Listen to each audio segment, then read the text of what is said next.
गुरु से बड़ा न कोई, करता करना कर सके, गुरु करे सोय। गुरु बिना ज्ञान न उपजे, गुरु बिना मिटे न दोष, गुरु बिना लखै न सत्य को, गुरु बिना मिले न मोक्ष। साहब जी कहते हैं कि बिना गुरु के ज्ञान नहीं मिल सकता है, बिना गुरु के तन मन के दोष नहीं मिल सकता है, बिना गुरु के सत्य का साक्षात्कार नहीं हो सकता है, और बिना सद्गुरु के जन्म मरण से मोक्ष की प्राप्ति नहीं हो सकता है। तो इसलिए साहब कहते हैं, वो अपना वाणी में साखी में प्रकट किए हैं कि 3 लोक 9 खंड से गुरु से बड़ा न कोई, करता कर न कर सके, गुरु करे से हो। ये दोहा पहले में चर्चा किया, तो इसका अर्थ क्या हुआ समझिए बात की, कि 3 लोक 9 खंड से सत्य गुरु से बराबर कोई नहीं है।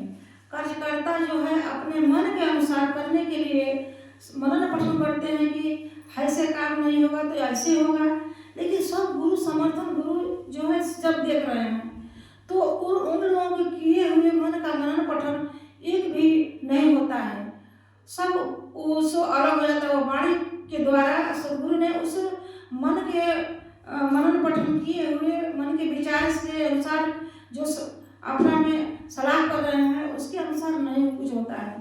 इसलिए सदगुरु का जब वाणी हो जाता है तो वही सब वाणी के ऊपर जब चलते हैं आदमी तो उसका विकास होता है। तो आइए अब सदगुरु का प्रकाश और उनकी वाणी को जाने और समझे। वो यह ज्ञानी जी कल्याण समिति जो है इस संस्था का नाम है, इसका ज्ञानी जी कल्याण समिति नाम है मिशन का। तो इस ज्ञानी कल्याण समिति के संस्थापक या चाहे प्रचारक या चाहे संदेशवाहक कोई आदमी नहीं है। ये पहले अपना हृदय में बैठा लीजिए कि इसका संचालक और इसका प्रचारक इसका संदेशवाहक कोई आदमी नहीं है, मैं नहीं हूँ, मैं तो एक माध्यम हूँ। सब गुरु ही सब करा रहे हैं, तो उनके ही बाणी है। वो कहते हैं कि आज 26 साल दिन हो गया इस अध्यात्म ज्ञान को देते देते, लेकिन जो महिला है गृहस्थ में वो महिला ज्ञान लेकर के फिर अपना माया में कार्यक्रम में मोह माया में वो भक्ति जो है उसे मोह माया क्रम में रहा जाती है, वो आगे बढ़ ही नहीं सकती है। न त्याग हो रहा है, न बैराग हो रहा है, न यहाँ पर कोई आकर के त्याग करके गृहस्थ के अपना यहाँ पर कोई आश्रम में रह रहा है। तो इसलिए अब हमारे सदगुरु का ऐसा प्रशंसा और खुशी की ज्ञान आया, उनकी महिमा का मैं कितना वर्णन करूं। वो समाज के देखते हुए आप प्रकाश देते हैं। कहते हैं साहब जी कि सब कहता है लेखी, मैं कहता हूँ देखी।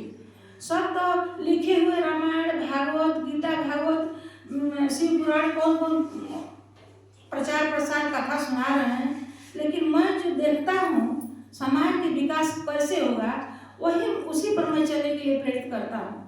तो समाज के विकास के बहुत जरूरी है। हमारा देश से संकट के क्षणों में संकट के कारागार में आ चुका है। प्रकृति प्रलय की सीमा में हमेशा अपना उथल पुथल कर रही है। तो इसलिए अब यहाँ पर सुरवीर और साहसी पराक्रमी और आत्मज्ञानी की जरूरी है, ताकि वो भूत भविष्य वर्तमान तीनों काल के उजाने। तो सदगुरु ने यही कहते हैं, यहाँ पर बच्चों को पढ़ाने लिखाने के लिए कहते हैं कि बच्चों को संस्कार जगाइए, बच्चा विद्यार्थी पढ़े यहाँ पर। इसलिए कि पके हुए बांस को हम नवाएंगे तो नहीं नएगा, और जब हम कच्चा बांस को नवाएंगे जैसे वैसे वो न जाएगा, वैसा ही हम उसको नवा सकते हैं। उस तरह छोटा बालक जो होते हैं, विद्यार्थी जो होते हैं छोटा, उसका हृदय एक छोटा पौधा के समान कोमल होता है। हम जैसे उसको ढालेंगे वैसे ढल सकते हैं। तो वही साहब कहते हैं कि सतपुरुष परमात्मा की अब विद्यार्थियों को यहाँ पर शिक्षा दीक्षा देना है, विद्यार्थियों का विकास आगे बढ़ाना है, विद्यार्थियों को संस्कार जगाना है।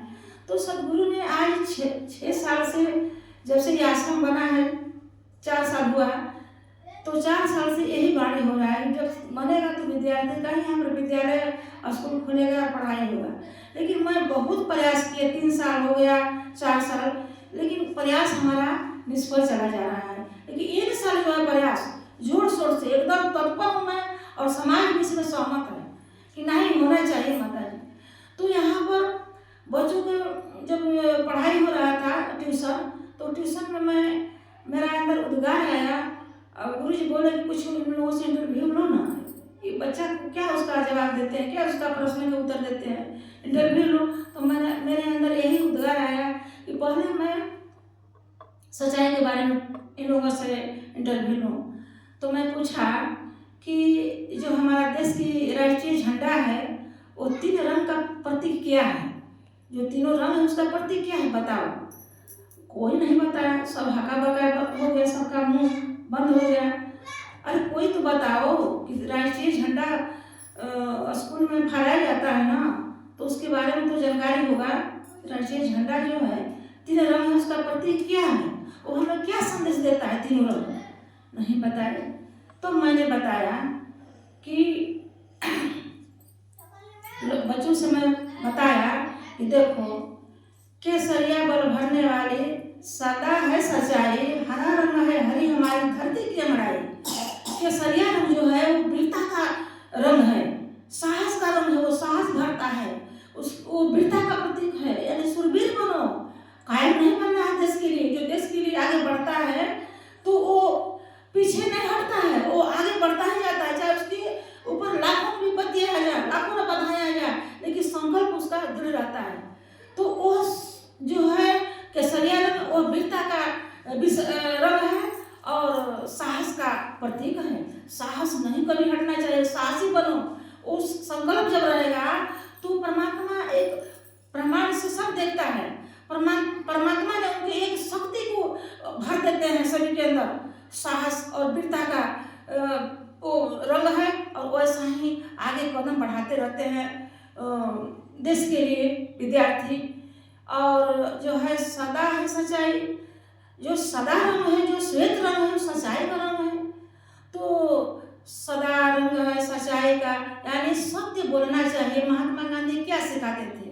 महात्मा गांधी जो हैं देश के लिए वो महात्मा गांधी, उसको बापू का नाम पुकारा जाता है, महात्मा बापू। तो महात्मा बापू क्यों उनको बापू कहा जाता है? बापू पिता क्यों संबोधित किया गया है हमारे इतिहास में? तो पिता इसलिए है कि सबके समान, देश के लिए, शांति के लिए अपना शरीर को कुर्बान कर दिए। लेकिन सत्य और अहिंसा के विजय होता है। सत्य और अहिंसा पर डटे रहे, हटे नहीं, इसलिए वो बापू कहलाए। तो वो सच्चाई का प्रतीक है, सदा है सच्चाई। मैंने सत्य बोलो, झूठ मत बोलो।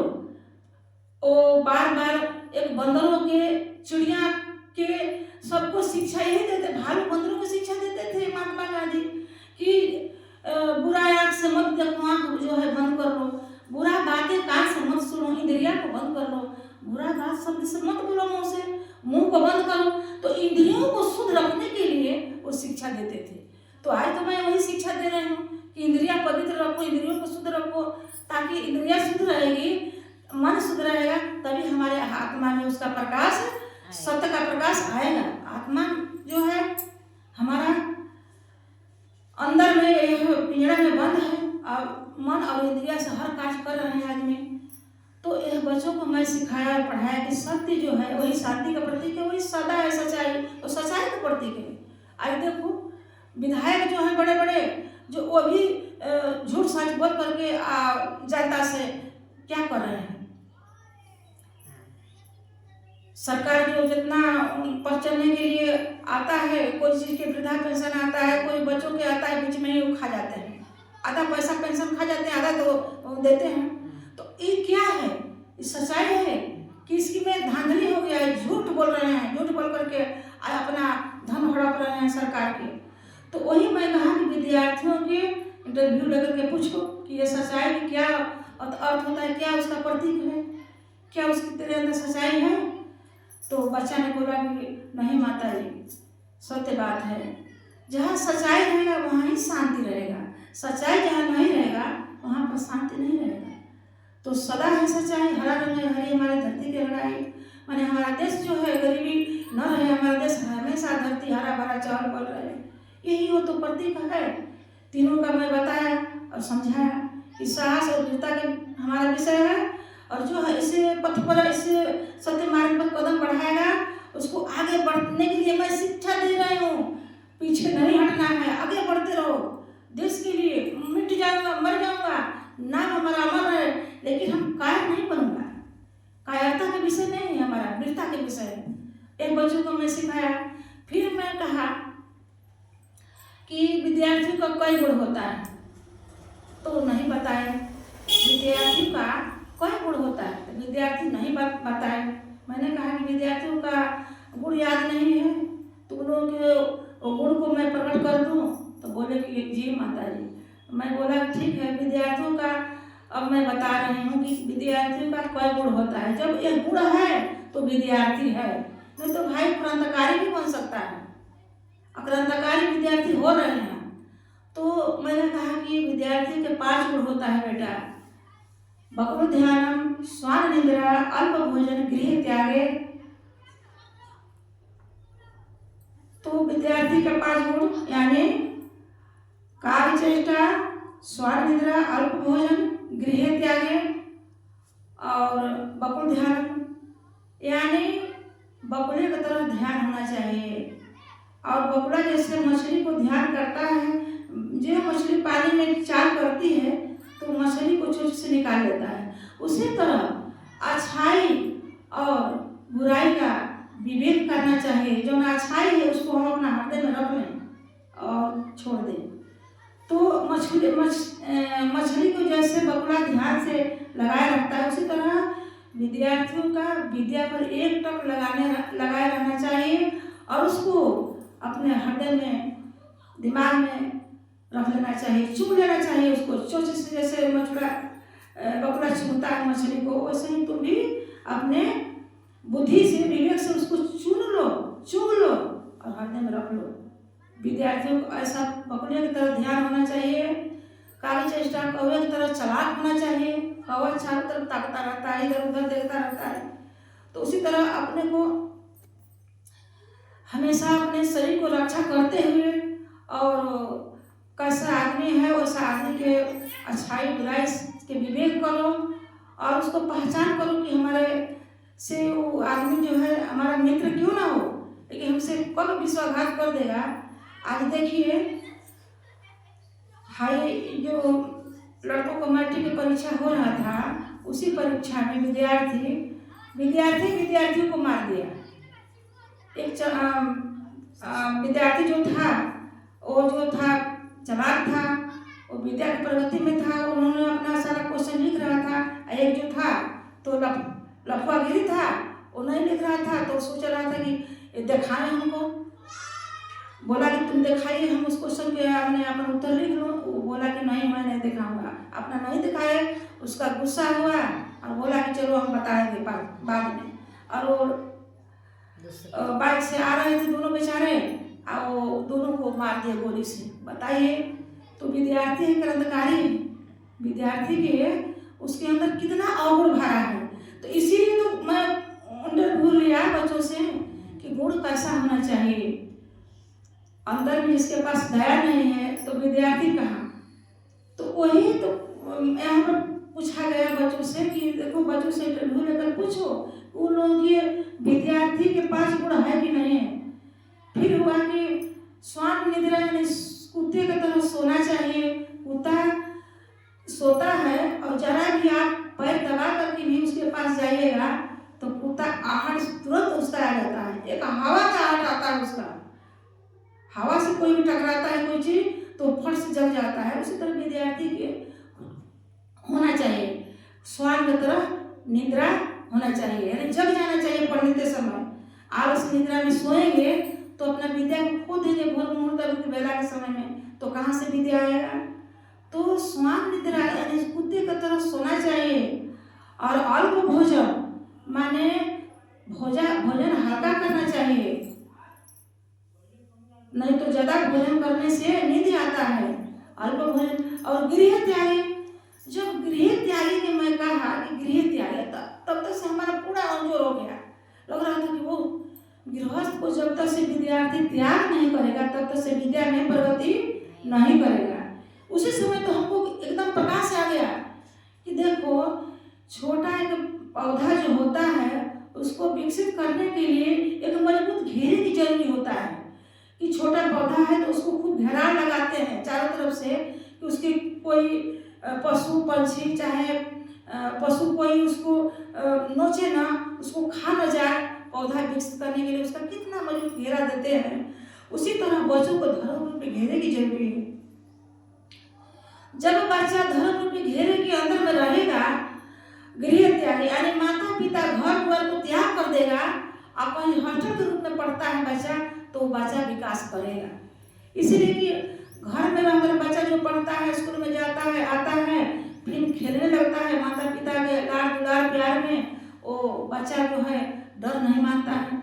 लेकिन जब गृहस्थ को त्याग कर देगा, घर को माँ पिता से त्याग हो जाएगा, तो उसका गुरु ही माँ पिता हो जाते हैं।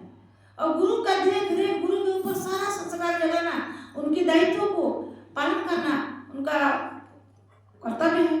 कि हमारा बच्चा है, जैसे हम अपने पुत्र को जन्म देते हैं और हृदय से दिल से उनके अंदर प्यार देते हैं, उनको हमारे अंदर इतना उत्साह रहता है हमारा बच्चा पढ़ लिख करके आज्ञावान बन करके देश के लिए अपना कोई पदाधिकारी बन जाए, तो शाही माँ पिता का अंदर में सोच होता है। उसी तरह मेरा सोच है, वही सोच है कि हमारा देश का उन्नति कैसे हो। भारत देश में विद्यार्थी पढ़ करके भी क्रांतिकारी निकल जाते हैं, और लड़का हो चाहे लड़की हो, माता पिता पढ़ने के लिए छोड़ दिए और पढ़ते पढ़ते बस दोनों फरार हो गए, माता पिता का नाम काट दिए, माता पिता को समाज के बीच में झुका दिए।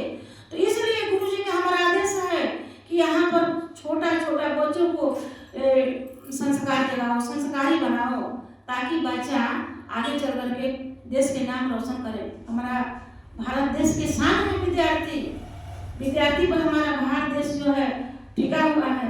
विद्यार्थी ही भारत देश का शान है। इसलिए भारत देश के शान के लिए अब सत्य और यहाँ पर सच्चाई का विषय है, सत्य का आधार चल रहा है। तो इस कक्ष में इस गुरुकुल सेवा केंद्र में पढ़ेंगे बच्चा विद्यार्थी, तो आगे चल करके बहुत विकसित होंगे। इसलिए कि सच्चाई का रास्ता है, सत्य धर्म का रास्ता है। साहब इसके भी बारे में अपना साखी में प्रकट किए हैं। वो कहते हैं कि पढ़ पढ़ के पत्थर भय, लिख के भय जो ईट, कबीरा अंदर प्रेम का लागी सके न छीट। यानी माता पिता पढ़ा रहे हैं और लिखा रहे हैं, अपना कर्जा महाजन काट करके लिखा पढ़ा रहे हैं बच्चों के, हमारे बच्चा पढ़ लिख करके पदाधिकारी नौकरी कोई करे। लेकिन बच्चों के हृदय में जो है पत्थर की तरह दया नहीं होता है, वो एकदम निर्दयी समान हो जाते हैं, माँ पिता पर दया नहीं करते हैं। आगे चल करके वो फिर भी माता पिता के वचन के आज्ञा के पालन नहीं करते हैं।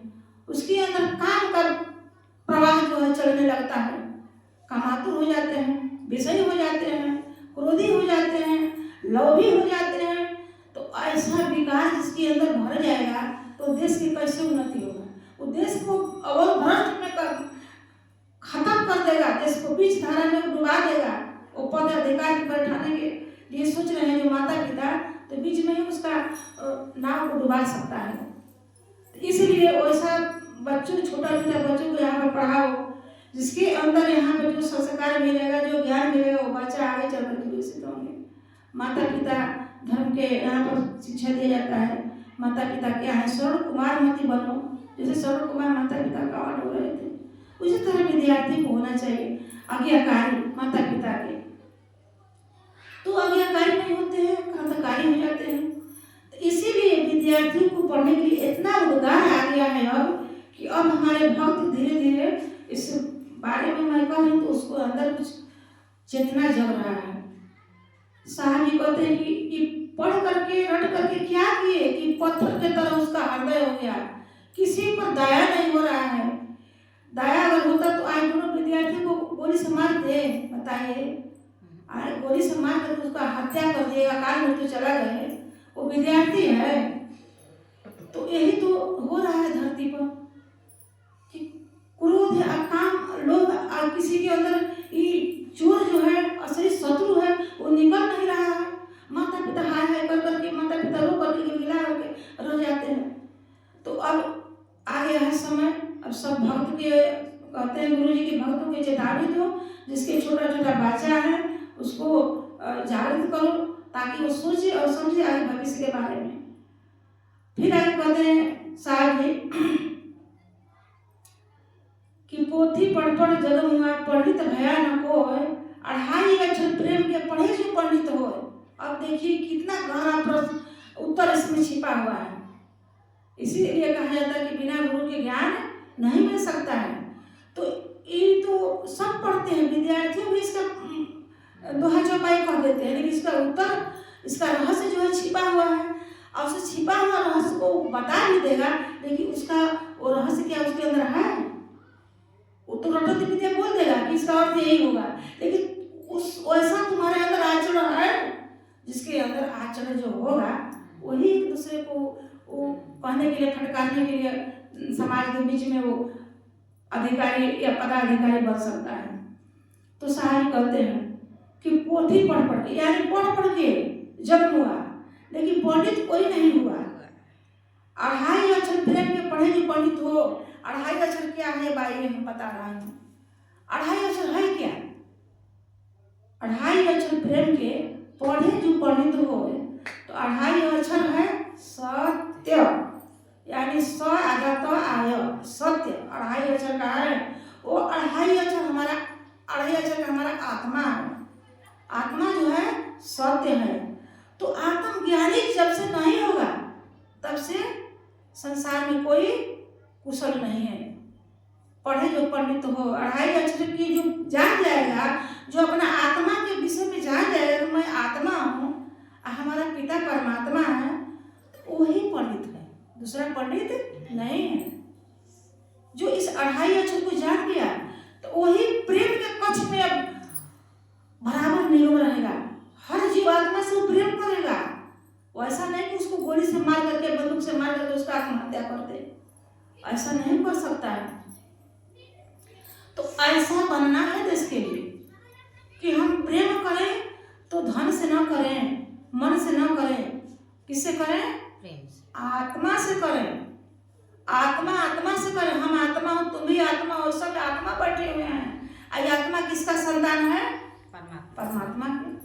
मानिए कि ये जो है आत्मा बैठे हुए हैं इसे सत्संग के कक्ष में, तो समझिए कि हमारा ये परमात्मा पिता के संतान हूँ मैं, और इस पिता के सानिध्य में हम लोग आज सत्संग में गोता लगा रहे हैं। तो ये समझिए कि पढ़ पढ़ के कोई पंडित नहीं होता है। जब तक से ये आत्मा का अपना दर्शन, आत्मा से मिलन, आत्मा के रहस्य को न जानकारी होना, ये सब भूलिया पड़े हुए हैं। तो यही तो हमको गुरु जी बता रहे हैं, यही तो सतपुरुष हमको बता रहे हैं कि देखो ये आत्मा के जो विषय है वही 2.5 अक्षर है।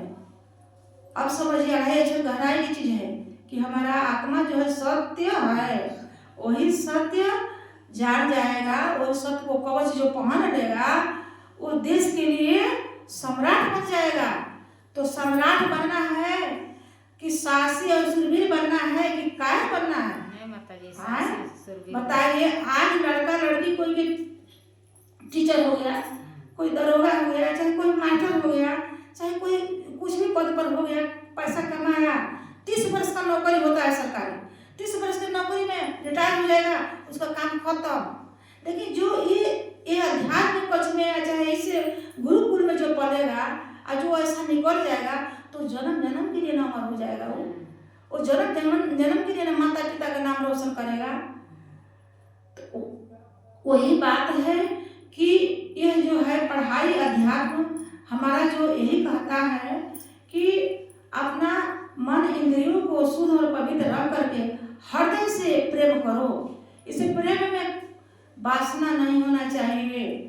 आजकल के विद्यार्थी हैं, आजकल के लड़का लड़की हैं, तो प्रेम क्या करते हैं? वासना से कर लेते हैं प्रेम। परमात्मा से नहीं करते हैं, वो वासना से प्रेम करते हैं और घर द्वार छोड़ करके चल बसते हैं, समाज के बीच में नाम को डुबा देते हैं। ऐसा ऐसा विद्यार्थी निकल रहे हैं। इसी के लिए सदगुरु ने हमारे ऐसा उनकी दर्द और पीड़ा हो रहा है जीवात्मा के ऊपर कि आज ऐसा ही युग है, कलयुग, ऐसा ही भयंकर युग है कि सबको निर्दयी बना दिया और सबके ऊपर आंखों में पट्टी दे दिया है। तो मास्टर भी यह संस्कार नहीं दे सकते हैं। मास्टर जो है टीचर, कब आप लोग बच्चों को पढ़ा रहे हैं, लेकिन वो भी टीचर जो है मांसाहारी शाकाहारी नहीं है, वो भी सत्य और हिंसा के पुजारी नहीं है महात्मा गांधी की तरह। तो वो भी बच्चों के संस्कार अपन विद्या पढ़ा दीजिए, रटंत विद्यालय के संस्कार नहीं दे सकते हैं, इसलिए यहाँ पर संस्कार दिया जा रहा है। और यही माहौल में पढ़ने के लिए गुरुकुल सेवा केंद्र में सब इसमें शिक्षा, सारी शिक्षा, अध्यात्म और ये जो है भौतिक ज्ञान जो है सारा विषयों की पढ़ाई। और दूसरी बात है कि कंप्यूटर सब सिखाना, उन लोगों के सब विषय को पढ़ा करके फील्ड बनाना। और साहब जी कहते हैं कि बच्चों के सत्य और अहिंसा के पाठ पढ़ाना बहुत जरूरी है। सत्य और अहिंसा जो है क्या रास्ता है, सत्य अहिंसा का विजय होता है और हिंसा का विजय नहीं होता है। पढ़ते हैं और छुरा चाकू चलाते हैं, कभी मुर्गा काटते हैं, कभी मछली काटते हैं, कभी बकरी के मांस खाते हैं, कभी बकरा का मांस खाते हैं। यही तो हो रहा है। सत्य है कहाँ? सत्य तो जीरो हो गया है, 0 पॉइंट पर आ गया है। तो इस देश में इतना हलचल मचा हुआ है चारों तरफ से, तभी तो धरती माता चहल पहल कर रही है, उथल पुथल। कभी भूकंप इधर आया तो कभी सुनने को मिला कि इधर भूकंप आ गया। तो यही है, सत्य जो है 0 पॉइंट पर आ गया है। सत्य अगर होता तो आज इतना चारों तरफ से नहीं हम देश पर क्रांति मचता और इतना हाहाकार नहीं होता। प्राकृतिक क्या है, प्राकृतिक आग हवा पानी जल सब पृथ्वी जो है यही तो चारों तरफ से उथल पुथल कर रही है। तो इसके उथल पुथल को से शांति देने के लिए तो सत्य पुरुष की जरूरी है। सत्य के आरजू विनती और सतगुरु के चरणों में उनकी सानिध्य में रहना, उनकी आज्ञा का पालन करना, उनकी वचनों के अनुसार चलना, तभी हम लोग धरती पर कुछ देश के लिए हम कुछ कर सकते हैं। आज मैं बुला करके अब बच्चों के, अब हमारा यही है कि रोज प्रतिदिन तो नहीं योगा प्राणायाम सिखाऊंगा, लेकिन रविवार भी सिखाऊंगा। मैं बच्चों को योगा प्राणायाम सिखाऊंगा, कुछ मूल्य अनमोल शब्द कुछ उनको बताऊंगा। तो आज मैं कि तुम्हारा लक्ष्य तो तरक्की की ओर जा रहा है, ऐसी तरह मारी होगा। तुम्हारा जो लक्ष्य है तो तरक्की की ओर जा रहा है, इसलिए कि तुम्हारे अंदर अपना पराया का भेद ही नहीं।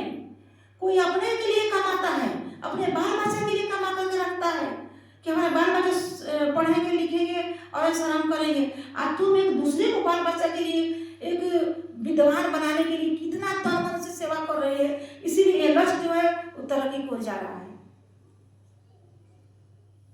तो आदमी नहीं सहारेंगे, आदमी नहीं प्रशंसा करेंगे तो परमात्मा जो है सब देख रहे हैं।